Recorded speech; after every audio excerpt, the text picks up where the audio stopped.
प्रीतम और अवंतिका को मिले हुए अभी 20 दिन भी नहीं हुए थे कि दोनों की बात शादी तक पहुंच गई।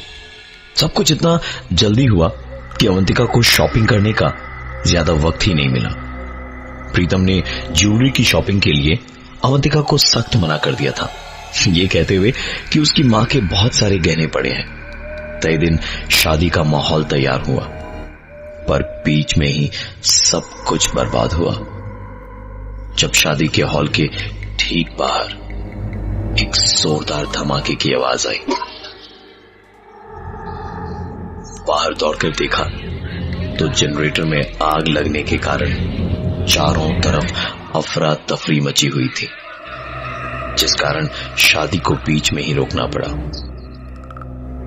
अगले ही दिन दोनों ने कोर्ट में रजिस्ट्री करी और शाम तक अपने हनीमून के लिए पौंडीचेरी चले गए। पौंडीचेरी का मौसम उनके हनीमून के लिए परफेक्ट था। प्रीतम ने पहले से ही होटल बुकिंग वगैरह सब कर रखी थी, इसलिए स्टेशन पर होटल की गाड़ी आई हुई थी। पूरे रास्ते गाड़ी के अंदर एक सन्नाटा था और अवंतिका बस बाहर के नजारे को देखे जा रही थी। प्रीतम ने अवंतिका से पूछा कि उसकी तबीयत तो ठीक है। जवाब में अवंतिका ने कहा, पता नहीं क्यों मुझे ऐसा लग रहा है जैसे मैं पहले भी यहां आ चुकी हूं। प्रीतम ने उसकी बातों पर ज्यादा ध्यान नहीं दिया और अब तक उनका होटल भी आ चुका था।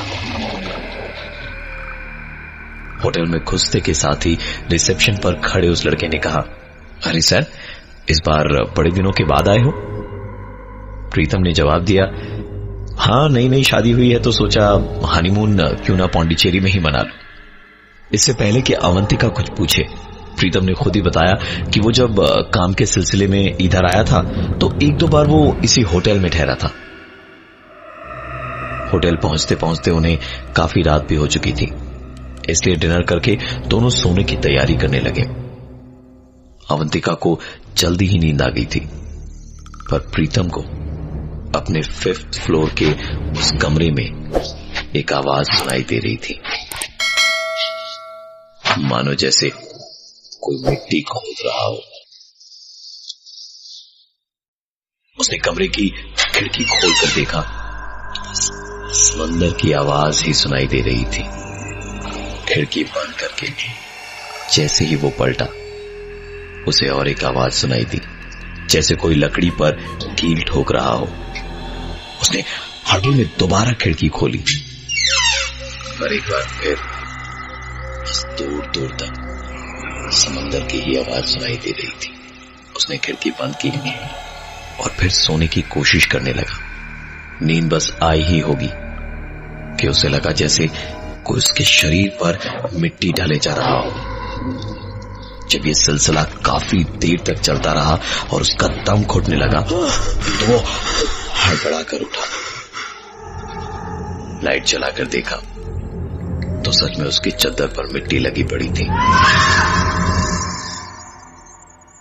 उसने अवंतिका को नींद से जगाया तो चद्दर पे मिट्टी देखकर वो भी हैरान रह गई थी।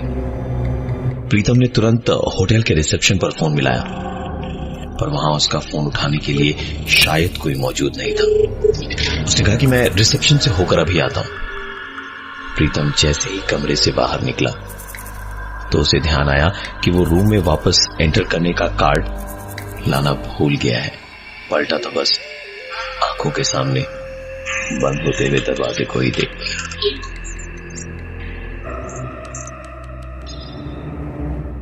रिसेप्शन पे उसने जब सारी बात बताई तो उसके साथ एक रूम सर्विस बॉय को भेजा गया, जिसने रूम नंबर 513 सुनते के साथ ही एक अजीब समूह बनाया। प्रीतम के पूछने पर उसने बताया, सर, तकरीबन साल भर पहले एक लेडी ने उस कमरे में आत्महत्या कर ली थी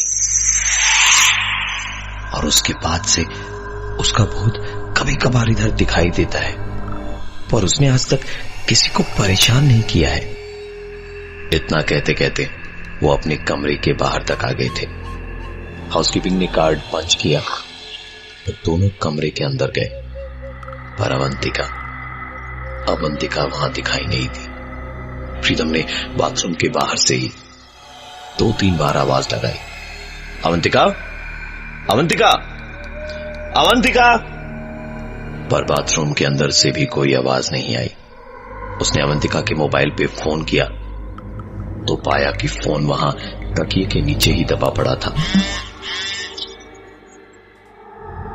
शुरुआत हुई अब कमरे और चादर की साफ सफाई को छोड़कर अवंतिका को खोज निकालने की।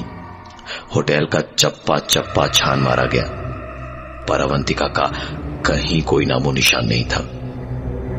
सीसीटीवी फुटेज में देखा तो पाया जब प्रीतम कमरे से बाहर निकला था तब अवंतिका भी उसके पीछे पीछे निकली, पर उसने प्रीतम की तरह दाईं ओर का रास्ता न लेकर बाईं ओर से जाने वाले रास्ते को लिया। और कैमरा में यह भी कैद था कि अवंतिका इस होटल से बाहर निकली है।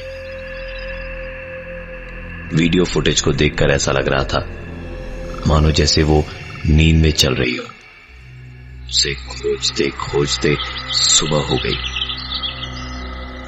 पुलिस को भी इन्फॉर्म किया गया था, जिन्होंने स्निफर डॉग की मदद से समंदर के पास एक औरत की बॉडी को खोज निकाला, जिसकी धड़कनें अभी भी चल रही थी।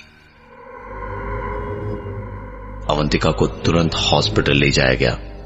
वहां जाते जाते उसे होश भी आ गया था, पर कल रात को हुआ हादसा उसे जरा भी याद नहीं था। उसे मालूम भी नहीं था कि वो कब उस कमरे से बाहर निकली और कैसे समंदर के पास पहुंची और कैसे उसकी उंगली में ये चोट लगी थी। 2-3 घंटे में अवंतिका को हॉस्पिटल से डिस्चार्ज कर दिया गया।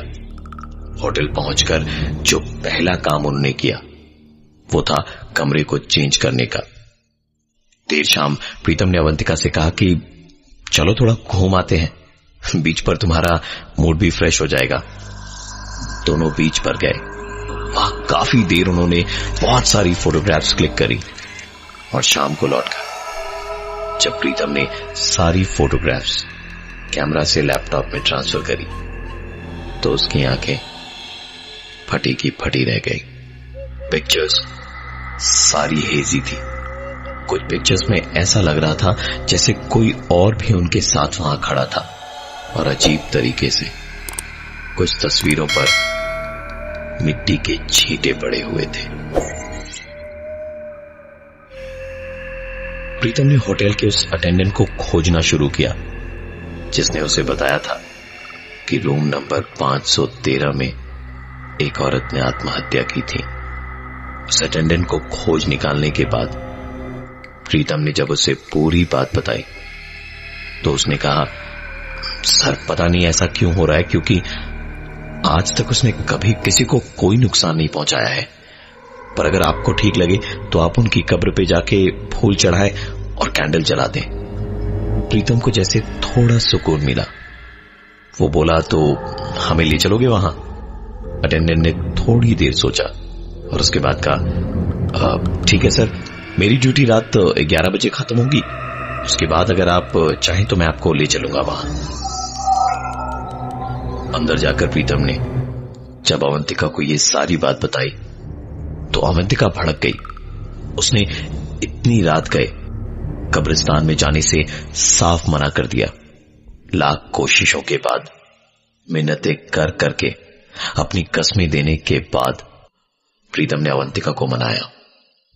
वो अवंतिका को उस होटल में एक पल के लिए भी अकेला छोड़ने को तैयार नहीं था, और जब वो मान गई तो उसे लेकर लॉबी में ही बैठा रहा जब तक उस अटेंडेंट की शिफ्ट खत्म ना हो गई।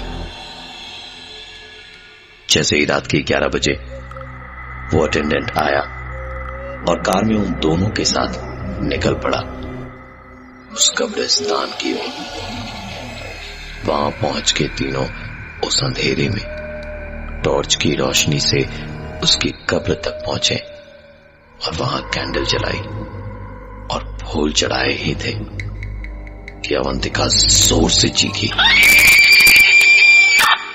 प्रीतम पलटा तो देखा अवंतिका बेहोश जमीन पे पड़ी हुई है।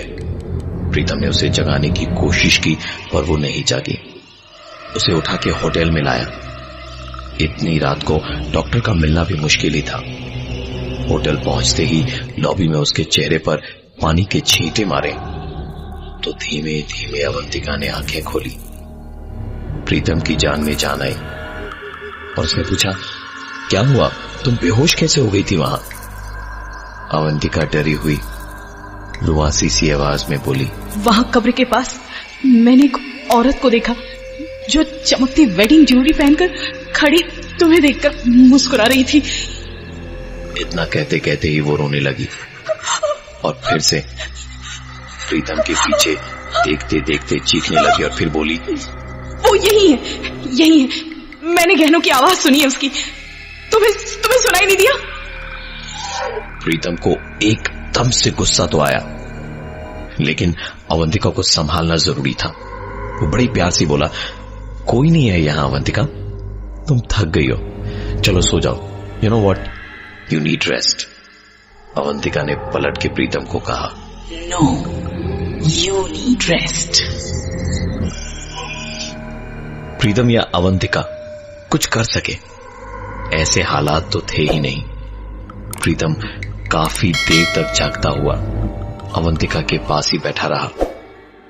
जब भी उसकी पलक हल्की सी नींद से झपकती, अवंतिका चिल्लाती हुई उठती और किसी बच्चे की तरह एक ही सवाल पूछती, मेरी अंगूठी कहाँ है? प्रीतम को जब यकीन हो गया कि अवंतिका सो चुकी है तो वो बस पानी पीने ही उठा था कि उसी वक्त अवंतिका एक बार फिर से जागी। लेकिन इस बार उसने सिर्फ अंगूठी का नहीं पूछा, बल्कि उसने कहा, बहुत खुश है ना तू, सारी गहने और अंगूठी लेकर बहुत बड़ा आदमी बन गया है तू। प्रीतम की नजर अवंतिका के हाथ में पड़ी। अवंतिका की जिस उंगली में जख्म था वो उंगली कटी हुई थी। प्रीतम कांपती सी आवाज में अवंतिका को देख के बोला, तुम्हारी उंगली? अवंतिका के चेहरे पर अब तक के छाए हुए डर की जगह अब एक डरावनी लेकिन शान से मुस्कान ने ले ली थी। वो बोली, तुम्ही ने तो काटी थी ये उंगली। प्रीतम की आंखों के सामने साल भर पहले की वो रात थी जब वो पौंडीचेरी में था और उसकी आंखों के सामने मैगी को कब्रिस्तान में दफनाया जा रहा था। मैगी के पति जिंदा थे और उसे वेडिंग गाउन और उसके पति की मर्जी के मुताबिक पूरे साजो सामान के साथ दफनाया गया था। प्रीतम जिंदगी भर पैसे कमाने के ख्वाब देखता था, लेकिन कभी कुछ कर न पाया और जब ऐसा मौका दिखा तो उससे रहा नहीं गया। रात को प्रीतम और उसके दोस्त उस कब्रिस्तान में घुसे और बारी बारी एक ने निगरानी की तो दूसरे ने खुदाई का काम जारी रखा। ताबूत को तोड़ के लाश के सारे गहने उन्होंने निकाले और आखिर में प्रीतम की नजर गई मैगी की उंगली पर चढ़ी उस हीरे की अंगूठी पे, जो लाख कोशिशों के बाद भी भूली हुई उंगली से निकल न पाई। प्रीतम ने उंगली काट के अंगूठी को निकाला और अपने हिस्से के उन्हीं गहनों के पैसों से बिजनेस खड़ा किया। अगले दिन सुबह प्रीतम की लाश उस होटल में मिली और अवंतिका का नाम आज भी पुलिस फाइल्स के गुमशुदा विभाग में दर्ज है।